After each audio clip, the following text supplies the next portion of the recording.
and welcome back to Friday Reads, where we help you find your next read. I'm Jill. And I'm Julie, and we're continuing along on our quest, and this week we are doing complete series, so excited to hear what you picked, Jill. What's your first one? So my first one came from my nephew, actually. The Inheritance Games by Jennifer Lynn Barnes. This is the first one in the series, which is called The Inheritance Games. Avery Grams has a plan for a better future. Survive high school, win a scholarship, and get out. But her fortunes change in an instant when billionaire Tobias Hawthorne dies and leaves Avery virtually his entire fortune. The catch? Avery has no idea why, or even who Tobias Hawthorne is. To receive her inheritance, Avery must move into a sprawling secret passage-filled Hawthorne house, where every room bears the old man's touch and his love of puzzles, riddles, and codes. Unfortunately for Avery, Hawthorne House was also occupied by the family that Tobias Hawthorne just dispossessed. This includes the 4 Hawthorne grandsons, dangerous, magnetic, brilliant boys who grew up with every expectation that one day they would inherit billions. Heir apparent Grayson Hawthorne is convinced that Avery must be a con woman, and he's determined to take her down. His brother Jameson views her as a grandfather's last hurrah, a twisted riddle, a puzzle to be solved, caught in the world of a wealth and privilege with danger around every turn. Avery will have to play the game herself just to survive. So this was published in 2020. There are others ones, 2 other ones in there, and then the last one is this one. This is number 4, The Brothers Hawthorne, and this is actually a bridge book, so this one is like the first series, and then this is a bridge book to another series. I think that's just about the brothers. Okay. So, yeah. A pick from your nephew. A pick from the nephew. My first pick, I think I've used before, because this is really one of the few series where I have read all the books in the series, which is unusual for me when the series get long, but it's Louise Penny, and it is Still Life, which was her first book, and this was published back in 2005. The discovery of a dead body in the woods on Thanksgiving weekend brings Chief Inspector Armand Gamache and his colleagues to a small village in the eastern townships. Gamache cannot understand why anyone would want to deliberately kill well-loved artist Jane Neal, especially any of the residents of Three Pines, a place so free from crime it doesn't even have its own police force. But Gamache knows that evil is lurking somewhere behind the white picket fences, and that if he watches closely enough, Three Pines will start to give up its dark secrets. It's the first book in the Chief Inspector Armand Gamache series. That series has 18 books that are out right now. Book number 19, The Gray Wolf, is the newest one, and that's coming out later this month. I have read all of them. I enjoy all of them, some a little more than others. They do circle around to Three Pines. I would love to live there with that cast of characters. I mean, who doesn't love a poet with a duck and the people at the bistro? It's just a fun town, and the characters are great. So check out Louise Penny. My next one, some of you may be familiar with this author, David Baldacci. Mm-hmm. Let's see, this is Memory Man. This is the first in the Amos Decker series. Amos Decker has some kind of sporting accident which leaves him a skill set that includes synesthesia and a photographic memory. And so he becomes a special agent for the FBI. He did not force the door open. He was in no hurry. When Amos Decker returned home to find bodies of his wife and only daughter, he didn't think he could carry on living. Overwhelmed with grief, Decker saw his life fall apart, losing his job as a detective, his house, and his self-respect. But when his former partner visits to tell him someone has confessed to the murder of his family, he knows he must seek justice for them. Then tragedy strikes at the local school. Teenagers are gunned down and a killer is at large. Following a series of brain injuries Amos suffered as a professional footballer, he gained a remarkable gift. The police believe that his unusual skill will assist him in the hunt for the killer. Amos Decker must endure the memories he would rather forget, and when new evidence links the murders, he is left with one option, which I don't know what it is because I didn't cut off. So anyways, this is the first. It was published in 2015, and the latest one is number 7, Long Shadows. And he's still an FBI agent. My brother reads a lot of David Baldacci books. And I realized after I did my picks that I picked all women. Did you really? I did. I mean, you're familiar with Sue Grafton and her series and Patricia Cornwell, but I picked all women just as not on purpose. I think I'm representing the men okay on this one. My second pick is Diana Gabaldon's Outlander, the First book was published back in 1991. Wow. The year is 1945. Claire Randall, a former combat nurse, is just back from the war and reunited with her husband on a second honeymoon when she walks through a standing stone in one of the ancient circles that dot the British Isles.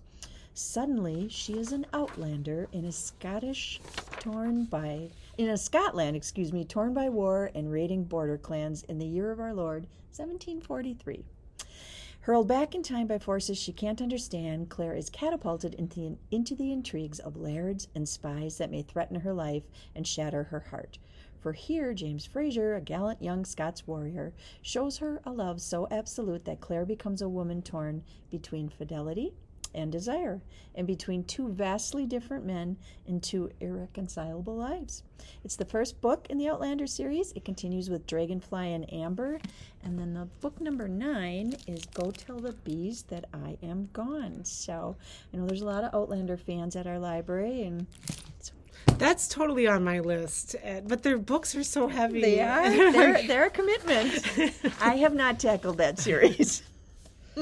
I think they get bigger as they go along, too. But boy, I heard they're wonderful. So this is also wonderful. This is William Kent Krieger with the Cork O'Connor series. The first one is Iron Lake. This was published in 1998. Part Irish, part Anishinaabe Indian, Cork is having difficult dealing with the marital breakdown that is separated from his children, getting by on heavy doses of caffeine, nicotine, and guilt. Once a cop on Chicago's south side, there's not much can shock him. But when the town's judge is brutally murdered and a young Eagle Scout is reported missing, Cork takes on a complicated and perplexing case of conspiracy, corruption, and a small-town secret that stays close to home. And so the last one in this series, which is 20, there's 20 of these books, is Spirit Crossing, with still Cork in a body, and he's got to figure out what happened. So William Kent Krieger is great. I think his stuff is set in Minnesota, so it feels like a very Midwestern feel, too. So I've read his standalone stuff, but I haven't tackled his series either. Yeah, me neither. My third pick is A Study in Scarlet Women by Sherry Thomas. This was published back in 2016. She turns the story of the renowned Sherlock Holmes upside down in this Victorian mystery series. With her inquisitive mind, Charlotte Holmes has never felt comfortable with the demureness expected of the fairer sex in upper-class society. But even she never thought that she would become a social pariah, an outcast fending for herself on the mean streets of London. When the city is struck by a trio of unexpected deaths and suspicion falls on her sister and her father, Charlotte is desperate to find the true culprits and clear their family name. She'll have help from friends new and old, a kind-hearted widow, a police inspector, and a man who has long loved her.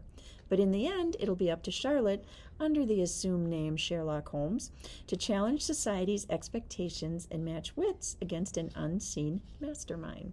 So this is the first book in the Lady Sherlock series, and it goes up to book number 8, A Ruse of Shadows, which was just published this past June. So if you want to try the new series, Sherry Thomas, A Study in Scarlet Women, it kicks off with.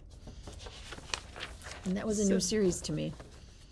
Yeah, Lady Sherlock Holmes. How can you go wrong with that? So this one you guys might be familiar with too. This is Harlan Coben. I check out a lot of his books. So this is Deal Breaker, which was published in 1995. It's the first in this series. Sports agent Myron Bolitar is poised on the edge of big time. So is Christian Steele, a rookie quarterback and Myron's prized client. But when Christian gets a phone call from his former girlfriend, a woman who everyone, including the police, believes is dead, the deal starts to go sour. Trying to unravel the truth about a family's tragedy, a woman's secret, and a man's lies, Myron is up against the dark side of his business, where image and talent make you rich, but the truth can get you killed. So this one goes all the way up until published this year, and I've been hearing raves about it. Harlan Coben, Think Twice. This was published in May of 2024, and he's still Myron Bolitar in there. That is a popular author here, too. My fourth pick is Sarah Moss's A Court of Thorns and Roses. This one was published in 2015. When a 19-year-old huntress kills a wolf in the woods, a terrifying creature arrives to demand retribution. Dragged to a treacherous magical land she knows about only from legends, she discovers that her captor is not truly a beast, but one of the lethal, immortal fairies who once ruled her world.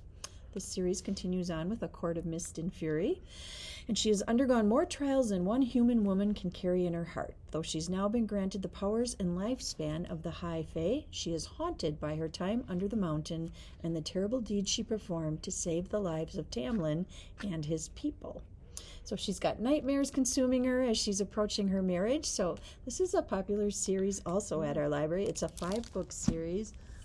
The last we've got is A Court of Silver Flames. So if you're looking for this is also on my list. You all your books are on my TBR list. Again, a commitment. But they're big books, which is what's holding you back. Plus the many, many books. But sometimes you guys like that. You like to have more books. When can they come out with the next one? So I couldn't pass up doing a thing on series without going to the Amish community, because I love Amish books. And this one was special. This is the Amish Village Mystery #1 by Vanetta Chapman, Murder Simply Brewed. Spring has arrived in Middlebury, Indiana, and Amber Wright can see profits inside of her collection of Amish artisan shops until she receives a call that Ethan Gray is dead. Hurrying over to a Simple Blend, she finds a single hole in the front window and Mr. Gray dead from an apparent heart attack. All the money is still in his register. Hannah Troyer takes over the shop's duties, and she and Amber become fast friends as well as amateur sleuths. The police believe Gray's death may be a byproduct of vandalism, but Amber and Hannah aren't so easily convinced.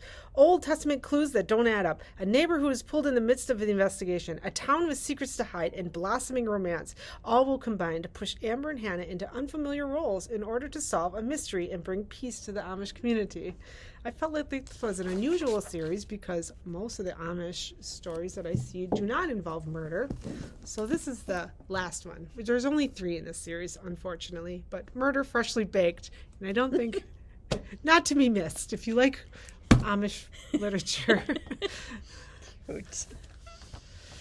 My last pick in my women series writers is Tana French's In the Woods. This one was published back in 2007. As dusk approaches a small Dublin suburb in the summer of 1984, mothers begin to call their children home. But on this warm evening, 3 children do not return from the dark and silent woods.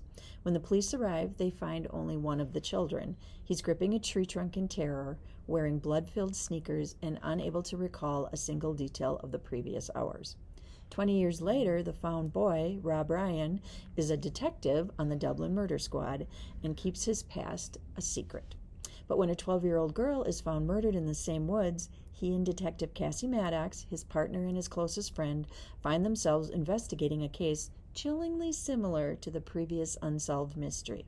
Now, with only snippets of long-buried memories to guide him, Rob Ryan has the chance to uncover both the mystery of the case before him and that of his own shadowy past.